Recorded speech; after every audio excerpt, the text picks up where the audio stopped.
I'm Teresa, the Minister of Energy. Global temperatures have risen slightly since 1850.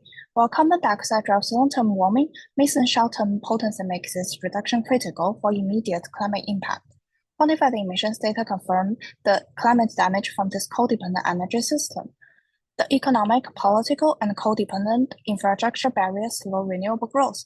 Inadequate policies perpetuate high emissions. A precise monitoring system is urgently needed. The Intergovernmental Panel on Climate Change characterizes emissions estimation method into three tiers, offering flexibility based on data availability and national capabilities. The EU emissions trading system is the world's first and largest carbon market, designed to reduce greenhouse gas emissions cost-effectively. It operates on a cap-and-trade principle, where a limit is set on total emissions and accompanied by or trade emission allowances. Let me walk you through our proposal. First, we need everyone to start measuring their carbon emissions. You can't reduce what you don't measure, right? We will start simple. Using basic calculation methods, for major emitters, we will phase in mandatory monitoring equipment, but we are not just mandating, we are supporting. To ease the transition and incentivize action, 80% of carbon tax revenue will directly subsidize the new monitoring systems. This achieves two goals: cutting costs for businesses while ensuring they take ownership of their carbon footprint. By 2030, monitoring covering 85% of the power sector with measurements accuracy within 5%.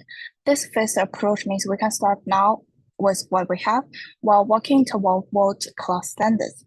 Now that we are tackling emissions, companies have three paths to carbon neutrality: reducing their footprint directly, purchasing carbon offsets, or participating in carbon trading.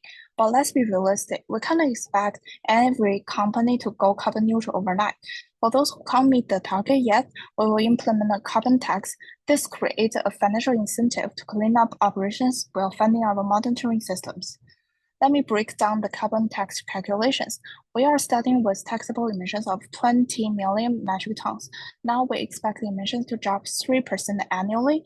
At the same time, we will gradually increase the tax rate while raising exemptions from 30% to 50% protect smaller businesses.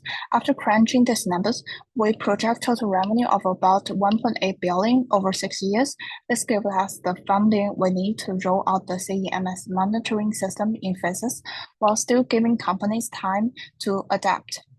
So our targets will be achieved by 2030.